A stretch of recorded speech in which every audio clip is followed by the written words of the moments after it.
Welcome to English literature class, my dear students of class 9th. Here the speech of Portia. You see line number 61. The speech given is here Nerissa, and after that Portia. Nerissa says, "What say you then to Falconbridge, the young Baron of England?" Well, what do you say of Falconbridge, the young baron from England? Portia says, I say nothing to him, for he understands not me nor I him. Nerissa, that I say nothing to him, because he does not understand me, neither do I understand him. Neither he nor I understand each other. He does not speak. Now she says, he hath neither Latin, French, nor Italian. And you will come into the court and swear that I have a poor pennyworth in the English. She says, Nerissa, he does not speak Latin. He, the young baron from England, he does not speak Latin, French, nor Italian. And you could swear in court that my English is poor. He can speak English, but I can't. My English is poor. He has, she says, he is a proper man's picture, but alas, who can converse with a dumb show? Portia says he has the appearance of a handsome man. No doubt, he has the appearance of a handsome man, but who can talk to a man without words? He is unable to speak the language what I know. How can we talk? How can we converse with each other?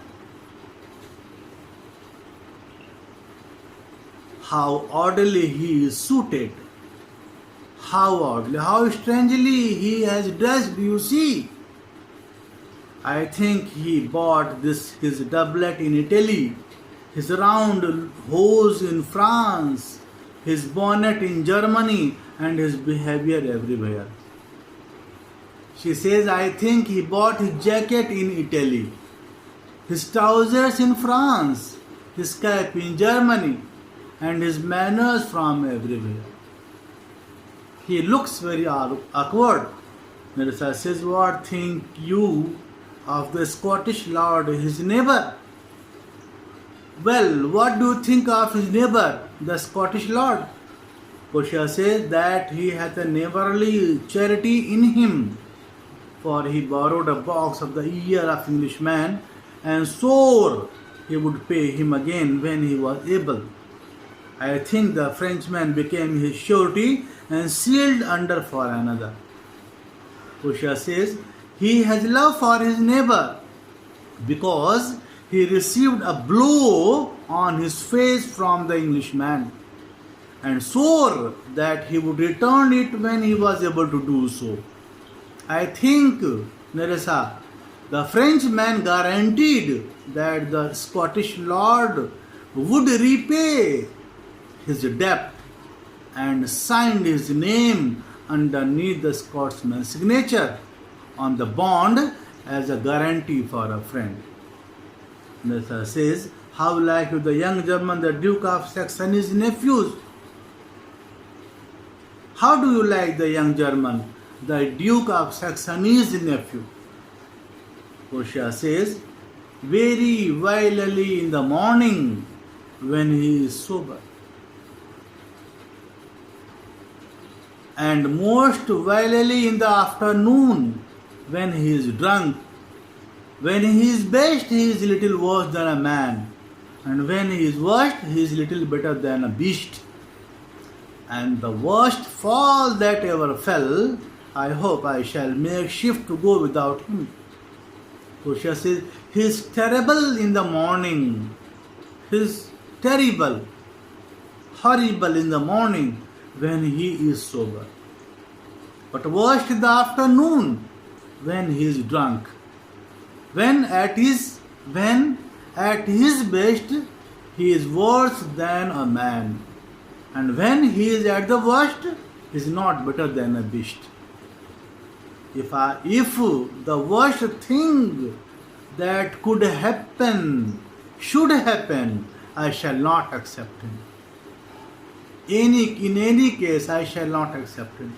Nasa says, if he should offer to choose the right casket, you should refuse to perform your father's will. If you should refuse to accept him. Nasa asks the question. She asks if he should offer to make his choice and should choose the correct casket, you would refuse to honor your father's will if you would refuse to accept him.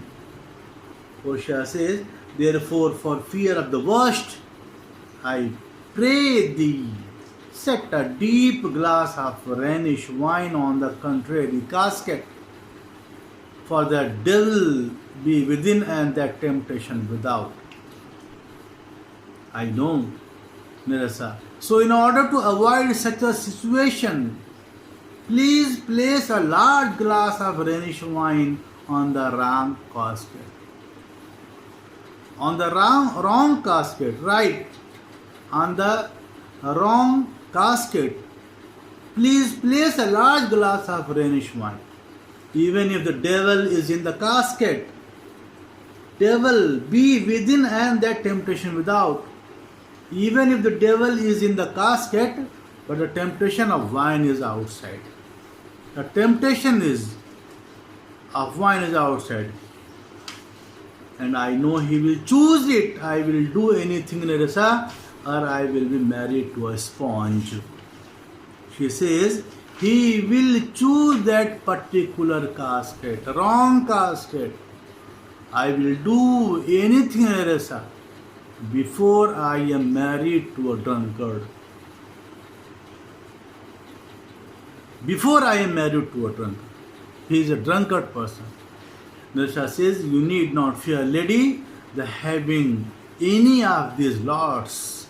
They have acquainted me with their determinations, which is indeed to return to their home and to trouble you with no more suit, unless you may be warned by some other sort than your father's imposition, depending on the caskets. Nerissa assures Portia that you need not be worried, madam, having to marry any of these lords present over here. They informed me of their decision to go back to their homes and to trouble you no more with your suits, unless you are warned by no other method except the one imposed by your father. If there is another method to choose the right casket, they may win by that only. Otherwise, by this method, they will surely fail. She says, unless you are warned by no other method except the one imposed by your father, that is, by choosing the correct casket. That is, by choosing the correct casket. Portia says, if I live to be as old Sibylla, I will die as chaste as Dinah, unless I be obtained by the manner of my father's will. She says, if I were to live as long as the ancient Sibylla, I would rather die a virgin like Dinah, if I am not warned by the method laid down in my father's will. I am glad these parcel of words are so reasonable, for there is not one among them, but I dote on his very absence, and I pray God grant them a fair departure. She says, I am glad that this crowd of suitors are very reasonable, and there is none among them whose absence I regret. I also pray to God to grant them a happy journey. Nerissa says, do you not remember, lady, in your father's time a Venetian, a scholar, and a soldier that came hither in company of the Marquis of Montferrat? Nerissa says, do you not remember, madam, in your father's time a Venetian who lives in Venice, a Venetian, a scholar and a soldier who had come here in the company of the Marquis of Montferrat? Portia says, yes, yes, it was Bassanio, as I think so was he called. Yes, yes, it was Bassanio, I think he was called by that name. Nisha says, true, madam, he of all the men that ever my foolish eyes looked upon was the best deserving of fair lady. True, madam, you are right. Exactly, you are right. Of all the men that ever my foolish eyes have seen, he seemed to me the most deserving to win a fair lady. He is the man. He deserves you. He seemed to be the most deserving to win a fair lady. Fair lady means you. Portia. Portia says, I remember him well, and I remember him worthy of thy praise. Portia says, as she likes Bassanio, she agrees and says, yes, I remember him well, and I remember him to be worthy of your praise. As you appreciate him, really he is appreciable, adorable. After that, a servant enters in the scene. What happens, you will study in my next video. Thank you so much, students. Welcome to English literature class, my dear students of class 10th. Now, you know that Act 2, Scene 2 is going on. Here, line number 75, the speech of Bassanio. Bassanio says, so may the outward shows be least themselves. The world is still deceived with ornament. He says, external shows. Now he is going to select the right casket. So he is standing over there where the caskets are kept. He says, he thinks external shows has no real value. So may the outward shows be least themselves. External shows has no real value. Yet, he says, the world is still deceived with ornament. Yet the world is always misled, misguided by the outward show. In law, what plea so tainted and corrupt, but being seasoned with a gracious voice, obscures the show of evil? He says, in the law courts, a case which is most dishonest may be pleaded in a fine, eloquent voice, clear voice, to conceal the face of the evil, to hide the face of the evil. In religion, what a damned error!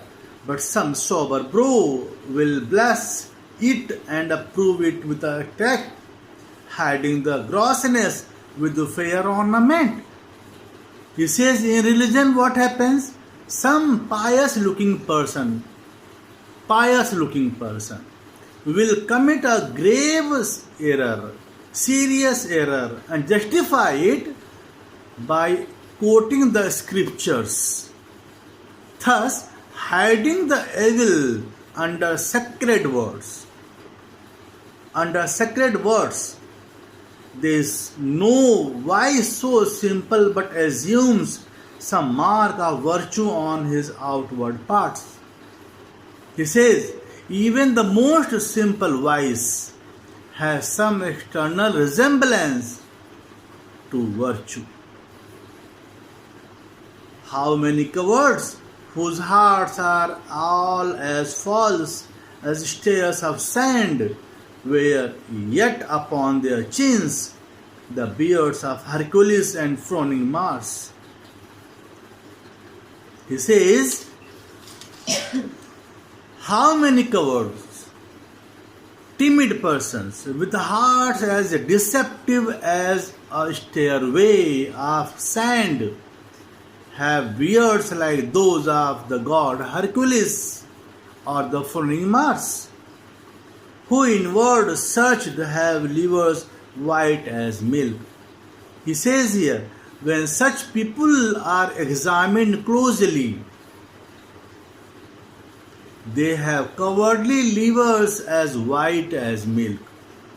They have cowardly livers. Inwardly they are covered. Their livers are covered. They are timid as white as milk. Their livers, the cowardly livers, as white as milk. But he says, and this assumes but valor's excrement to render them redoubted. He says, but they put on an external show of courage. They put on an external show, appearance, show of courage. They put on an external show of courage to make them seem hard to deal with. Externally, they show that they are very hard to deal with. They are very brave, they are very courageous.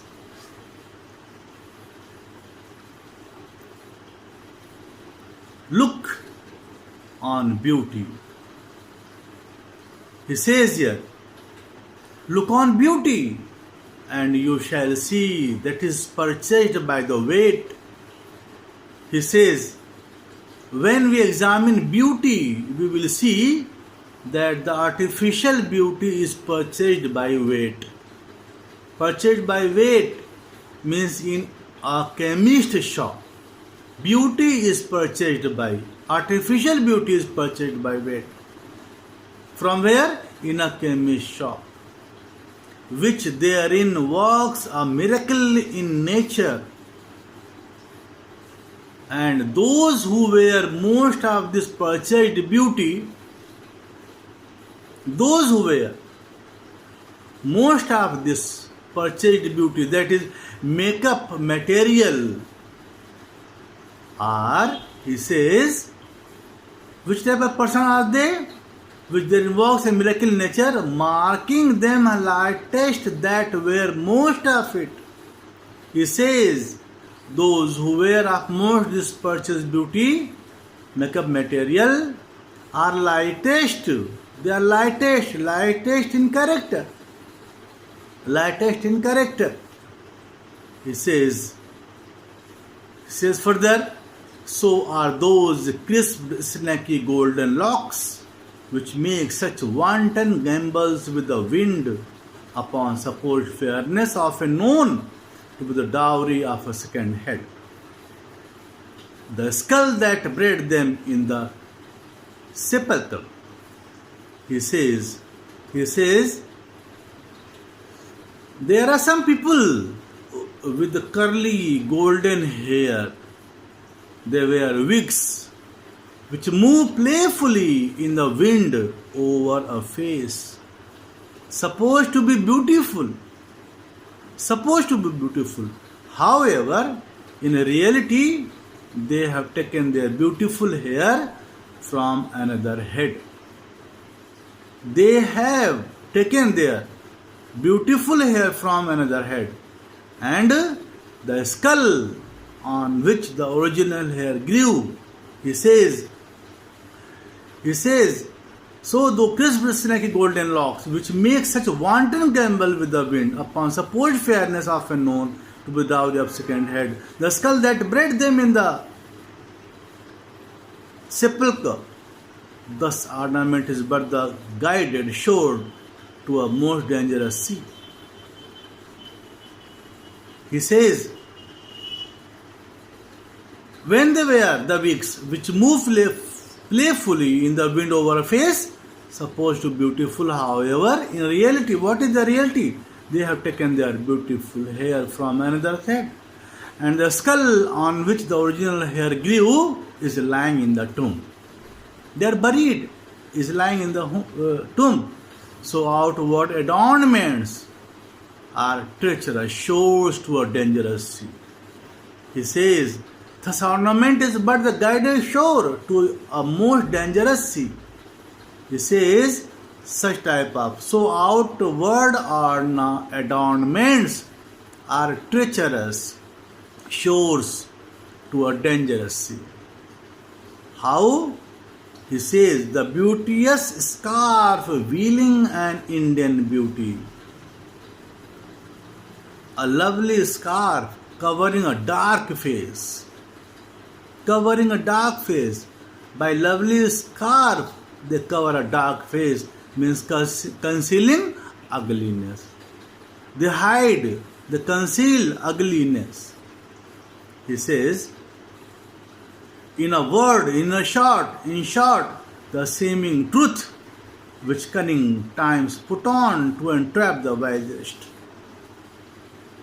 He says, in short, the false appearance of truth which the cunning people put on deceives even the wisest. Deceives even the wisest. So he says, therefore, thou gaudy gold, hard food for Midas, I will learn of thee. He says, O shining gold, O gaudy gold, which King Midas could not eat, I shall have nothing to do with you. I will not choose you. He says, I will none of thee, nor none of thee, thou pale and common drudge between man and man. Now he says, nor with you, O silver, pale and ordinary slave, a medium for exchange of money from man to man. But I choose, he says, but I choose. But thou meager lad, which rather threatenest than dost promise aught, thy paleness moves me more than eloquence, and here choose I joy with the consequence. He says, but I choose you, O lad of small value, meager value, you seem to threaten rather than promise anything. Your plain message moves me more than any eloquent words, clear words could do, and I choose you.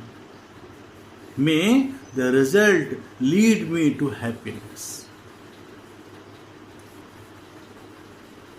Portia says, how all the other passions fleet to air, as doubt, thoughts, and rash embraced despair, and shuddering fear and green-eyed jealousy.